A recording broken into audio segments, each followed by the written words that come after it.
godines, me imagino que ya lo vieron los que mandaron sus tareas.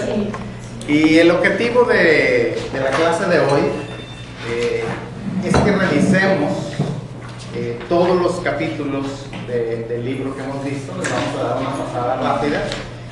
Y quiero que por favor sea una clase muy interactiva. Que pregunten, que cuestionen, que digan, eso yo no creo, eso no estoy de acuerdo, o sí estoy de acuerdo. La idea es que salgamos de aquí con el conocimiento que Albert Greene, el autor del libro, nos quiere mostrar, que nos quiere enseñar. Y Albert Greene, a través de toda su experiencia como maestro, en un momento de su vida, desgraciadamente para él, fue al final de su época de maestro, que descubrió la filosofía reformacional.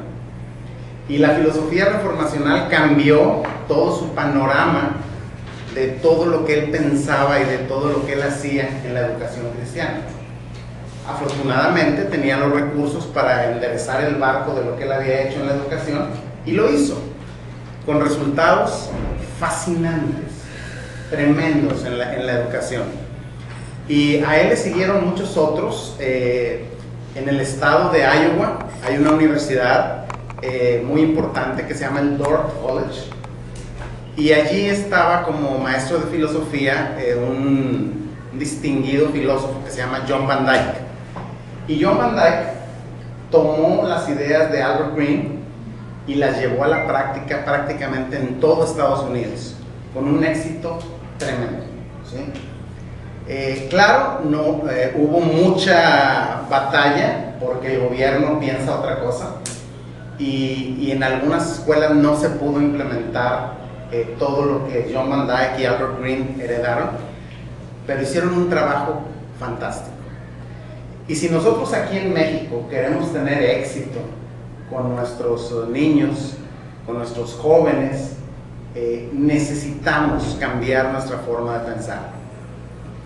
México está amolado, está en la miseria por la manera en la que pensamos, no por el gobierno.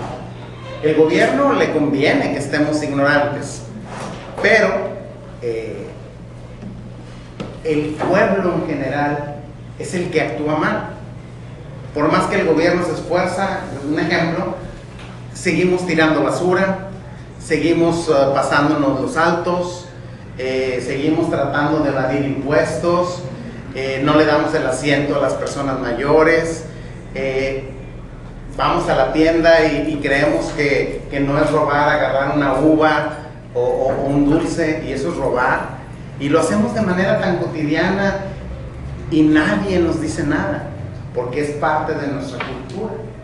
Bueno, lo que Albert Greene quiere enseñarnos es que tenemos que romper con ese ciclo cultural que nos está dañando a ustedes como maestros y a los alumnos en consecuencia. Tenemos que cambiar. ¿Y cómo se puede cambiar? No es una cuestión muy sencilla, y el proceso del cambio se da con una palabra, y la voy a explicar con mucho detalle.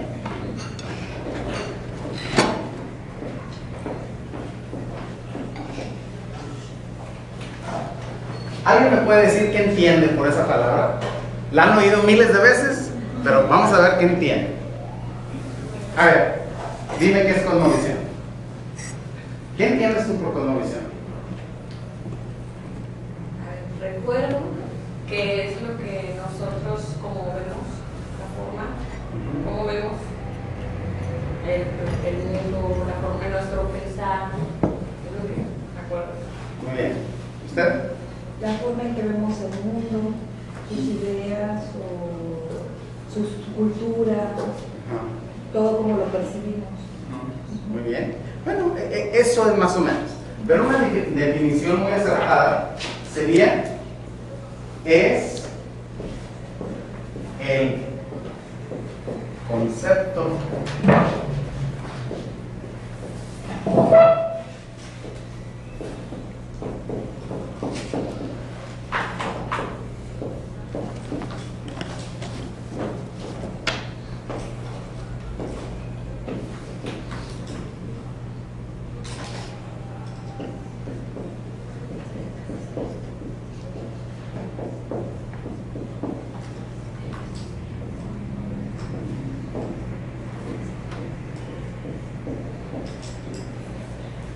Fíjense. Es el concepto más amplio de las cosas más simples que tengo de las cosas. ¿Cuál es el concepto más amplio que tengo de esta cosa que tengo en la mano? Borra. Ese es el concepto más amplio. Pero dice de las cosas más simples. Bueno, es un borrador, es el concepto amplio, pero lo simple es que puedo ir más a fondo de esta cuestión y me va a crear un concepto en mi mente de lo que es. Es un rectángulo que tiene plástico, que tiene fieltro y que está suave, ¿sí? Y eso crea en mi mente un concepto que ya, ese es el concepto que voy a tener de esto que voy a llamar borrador. Y así nuestro cerebro va haciendo conceptos de lo general a lo particular, de todas las cosas, de cualquier cosa que se les ocurra, la puedan ver o no la puedan ver. Cada persona tiene un concepto de las cosas particular, diferente a todas las personas. O sea, la cosmovisión que ella tiene de la vida es diferente a la que ella tiene, y cada uno tiene su propia y particular concepción del mundo que me rodea. Si yo les hubiera preguntado, escriban lo que ven, les aseguro que ningún papel hubiera sido igual.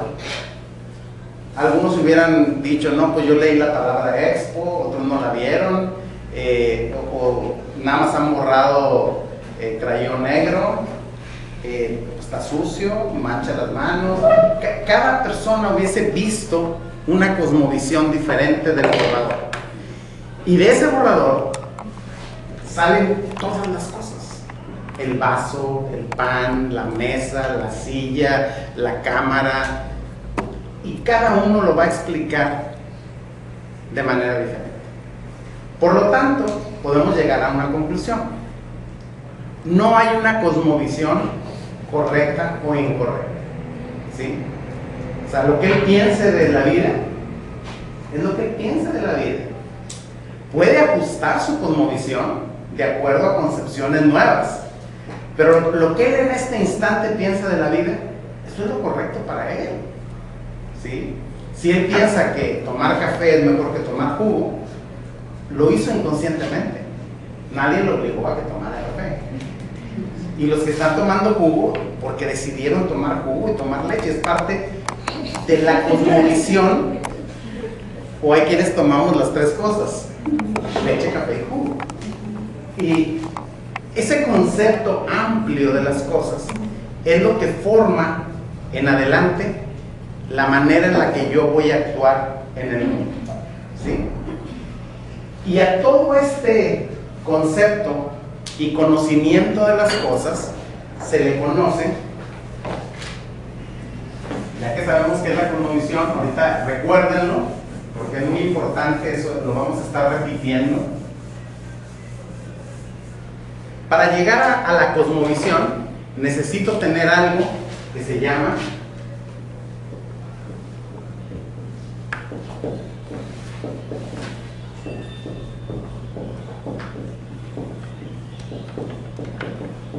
preteórico. Y el conocimiento preteórico son todas aquellas cosas que han nutrido mi vida desde que nací. Y son conocimientos que no hay que estudiar. Preteórico significa antes del pensamiento. Son cosas que yo aprendo sin pensar, ¿sí? No las pienso. Si voy caminando y traigo las agujetas de los zapatos sueltas y me tropiezo, créanme que el cerebro no procesa. Tenía las agujetas sueltas y por lo tanto debo amarrarlas. No, es un proceso automático que el cerebro hace y uno las amarra, no piensa en eso y no las vuelve a dejar sueltas. El filósofo Hermann Deuber le llamaba el conocimiento sencillo o inocente. Él utiliza la palabra inocente para referirse al conocimiento que nos llega de manera natural, ¿sí? Yo puedo saber sin que nadie me explique si esta salsa es picosa o no. y el día que la coma y que me empieza a quemar la lengua, nadie me va a enseñar. Ya voy a tener cuidado cada que vea salsas. Nadie me enseñó a preferir café en lugar de jugo. Nadie me enseñó a decir que voy a usar pantalones en lugar de falda, ¿sí? Ese es conocimiento preteórico. Es el pensamiento que no estoy tratando de analizar. No lo analizo, simplemente lo tengo. Y a medida que van pasando los años de mi infancia, se van sumando en mi cerebro cantidad de conocimientos preteóricos que van formando mi concepto del mundo. Antes de ir a la escuela, el niño ya tiene un conocimiento preteórico y sabe cómo funciona el mundo desde su punto de vista. Si a un niño todos los días le daban de desayunar, su conocimiento preteórico de la comida es que siempre come. Pero al niño en la calle, que nunca le dan de comer, él sabe, su conocimiento preteórico es que tiene que levantarse a luchar por su comida. ¿Se fijan qué diferente es? Y su cosmovisión va a ser: comer cuesta. Y el otro niño va a decir: comer es sentarse a que mi mamá me dé. Y así se forma su cosmovisión. Y no es que una esté bien u otra esté mal. Las dos están bien. Adelante. Y no es que una esté bien o otra esté mal. Es el conocimiento preteórico. Pero luego llega el momento en la vida en la que hay cosas que tenemos que analizar. Y es cuando viene el conocimiento teórico.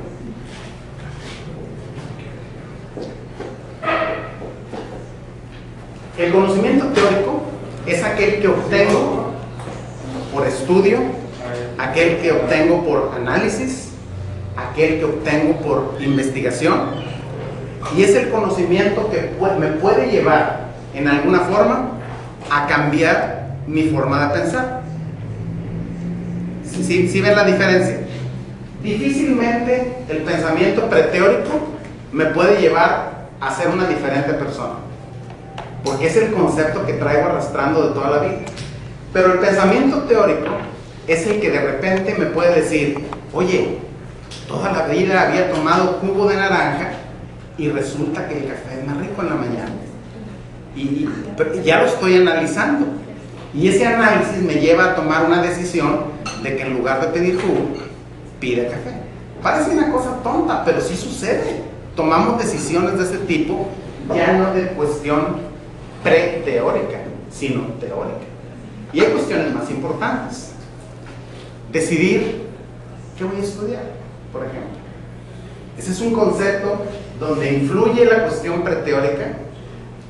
Sin saber, pues, toda la vida vi a mi papá que es médico, a mi mamá que era médico, y la tendencia va por ahí, y el conocimiento preteórico me dice: pues tú vas a ser médico también. Pero puede llegar un momento en que el conocimiento teórico me diga: oye, pero no porque tus papás fueron una cosa, pues tienes que ser eso. Ya viene el análisis, lo teórico. Y entonces ese conocimiento teórico me puede llevar a cambiar mi forma de pensar. Y que mi vida tome un rumbo totalmente diferente. Y entonces mi pensamiento se vuelve independiente. ¿Sí queda claro esos tres conceptos? La cosmovisión. A ver, ¿alguien me puede decir qué es la cosmovisión?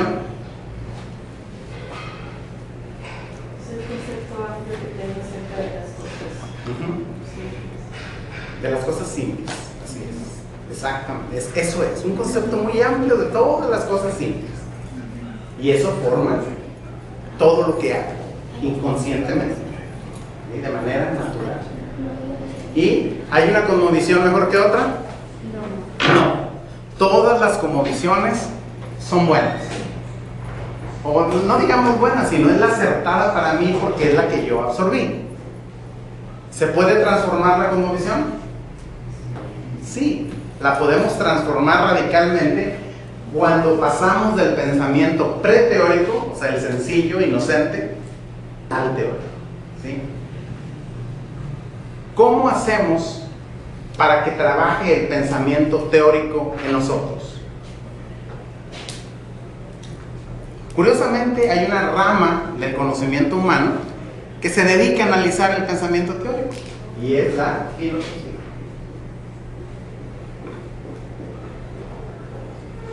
La filosofía.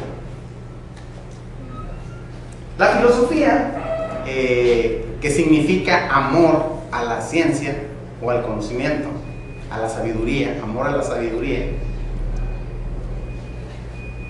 Desde el principio que el hombre piensa,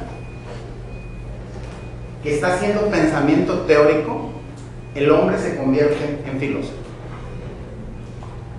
Hoy día, más adelante vamos a hablar de ciertas corrientes filosóficas que han tratado de vender la idea de que solamente ciertas personas hacen filosofía.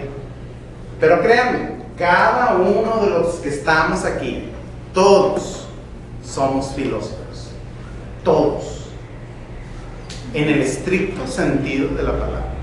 Así es de que con orgullo pueden decir: yo soy filósofo. ¿Por qué? Porque somos capaces de analizar teóricamente una situación, ¿sí? La filosofía, desde la época de los griegos, ha tratado de buscar específicamente tres cosas. ¿Alguien sabe qué busca la filosofía?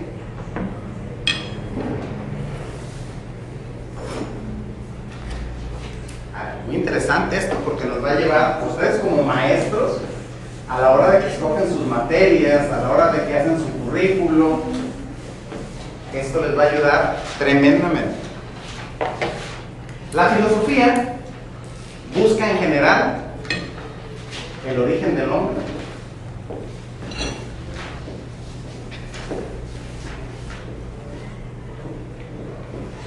su estado social y su destino. Son las tres preguntas: ¿de dónde vengo? ¿Quién soy? ¿Y a dónde voy? Esas son las interrogantes del hombre, ¿sí? Y esta sobre todo tiene al mundo patas arriba, ¿sí? Pensadores importantísimos han tratado de dar respuesta al origen del hombre, y filosofías muy curiosas han tratado de explicar el destino del hombre. Ahorita las vamos a ver muchas de ellas. Pero básicamente esto es la filosofía. En la antigüedad, los primeros filósofos reconocidos fueron los griegos, porque ellos trataron de buscar profundamente el origen del hombre y su destino. Esta parte intermedia a ellos no les llamó mucho la atención. Y no les llamó mucho la atención porque había en la filosofía griega un detalle muy curioso. Su forma de pensar excluía o hacía cero la cuestión social. Ellos tenían algo que se llamaba la polis, o sea, la gran ciudad, y era como su dios. Todo giraba en torno a la polis griega. Entonces, lo que el hombre era y lo que hacía no les importaba tanto, les importaba su origen y su destino. Su destino lo tenían más o menos claro, porque ellos creían que el hombre estaba destinado a nacer, crecer, reproducirse y morir en un ciclo infinito. Moría y volvía a renacer de alguna manera y estaba en un ciclo continuo. A ese ciclo se le conoce como la Ananke, el ciclo eterno de la vida. Entonces ellos decían, bueno, esto lo tenemos más o menos claro, el ciclo eterno de la vida. Pero lo que se toparon en piedra fue con el origen. No encontraban, o no encontraron nunca, ni Platón, y le siguió su discípulo Plotino, y luego después el discípulo de Platón, Aristóteles. Los grandes filósofos griegos debatieron grandemente sobre el origen del hombre y no pudieron encontrar. Sigue, cambio de... Sí.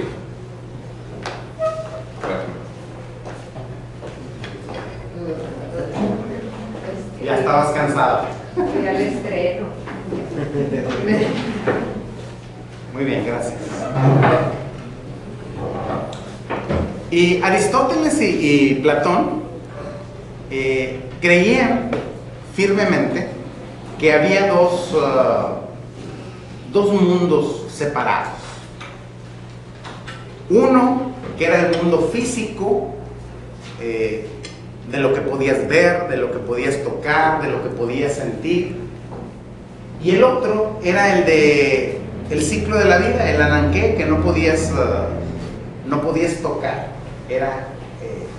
Y ellos lo dividieron al ciclo de lo que podían ver, le llamaron la materia.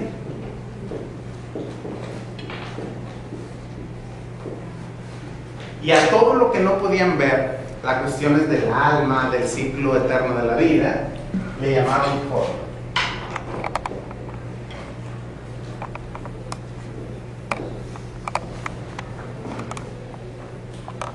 Tuvo un gran problema eso de la materia y la forma, porque dividía el mundo en dos partes, irreconciliables, dos cosas separadas. Hasta que viene Platón con su gran obra, Los Diálogos, y él pone en la Ilíada y la Odisea el concepto de los dioses olímpicos. Aparece a escena el gran Zeus, Atenas, Hércules, los semidioses, todas esas cosas. Y resulta que eso le dio sentido a la forma, porque ahora todas las cuestiones intangibles se le echaba la culpa a los dioses. O sea, cualquier cosa intangible que pasaba, decía, no, pues es que el rayo es porque Zeus es el dios del rayo, y que Afrodita pues es la que lleva el amor, y tenían un dios para cada cosa intangible. Pero había un problema grave que no pudieron resolver. Murieron con el intento de resolver. Es que los dioses olímpicos eran buenos y eran bondadosos y eran poderosos siempre y cuando no te enfermaras. Porque los dioses olímpicos nunca pudieron hacer nada con la muerte. La muerte llegaba y Zeus se hacía para atrás. No podía intervenir. Entonces no pudieron dar explicación otra vez al destino del hombre. Pero sentaron las bases de todo el pensamiento que hoy tenemos. Y una base muy lamentable que hoy estamos sufriendo como cristianos y como mexicanos. Es el pensamiento de la vida en dos partes. Un mundo material y un mundo espiritual, donde hay una raya pintada que no puede ser brincada. Y eso es bastante grave, bastante grave. ¿Por qué? Porque lo vamos a poner aquí en el momento de la escuela. Y quieran o no, en la escuela estamos sufriendo esta división. Porque a la hora de asignar materias o enseñar a nuestros niños, sin pensarlo, porque es parte de la cosmovisión occidental, estamos dividiendo el mundo de la materia y la forma. Tuvo una evolución porque cuando vinieron filósofos como Agustín de Hipona, que es el que cambió la situación, Agustín de Hipona trató de solucionar el problema de Platón del destino del hombre y le llamó a la materia la naturaleza.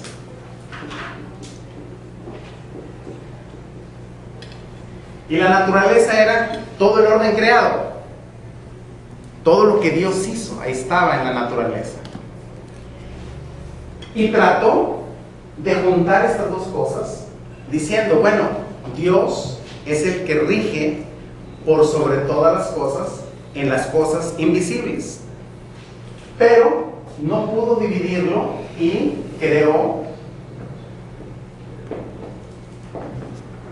un nuevo concepto filosófico muy parecido al griego, pero que ahora era la naturaleza y la gracia.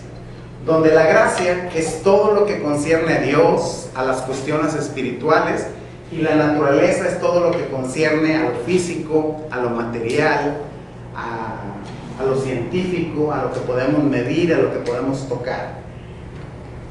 ¿Y cuál creen que es la consecuencia de esto? Alguien que ve aquí un problema en esto. ¿Alguien ve algún problema en esta división?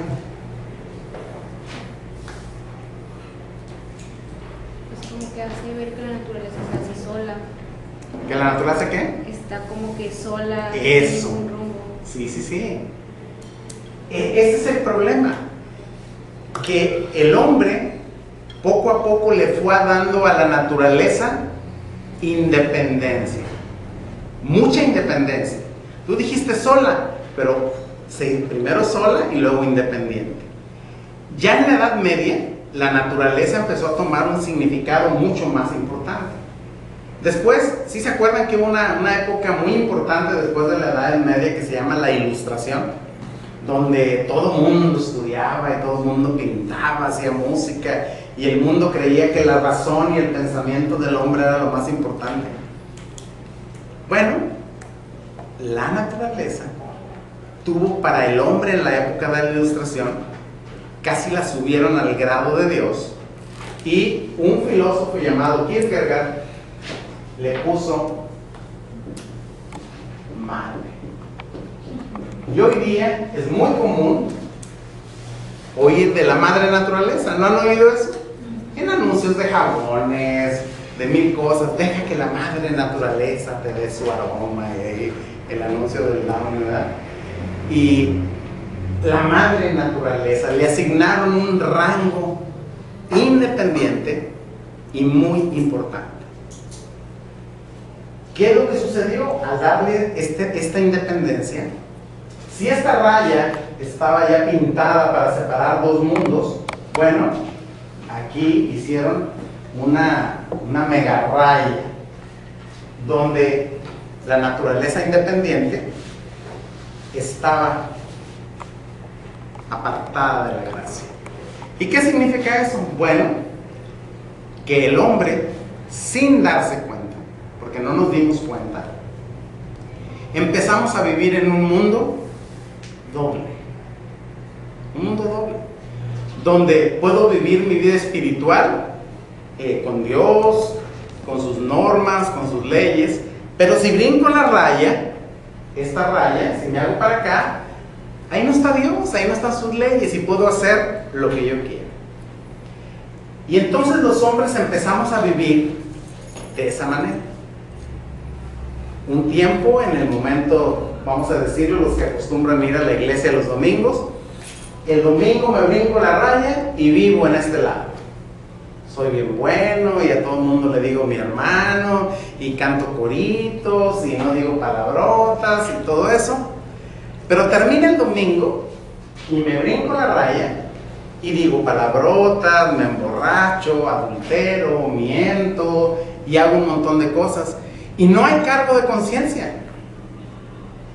No hay cargo de conciencia. ¿Por qué? Porque es parte de mi mundo. Un mundo doble. Donde esto está bien, pero también esto está bien. Está dividido. Y el gran descubrimiento del filósofo alemán Hermann Deuber, del que habla mucho aquí el autor de este libro, Albert Greene, es que Deuber se dio cuenta de que esta forma de vida, y utiliza una palabra que tienen que saber muy bien para evitarla en sus vidas, es el mundo dualista.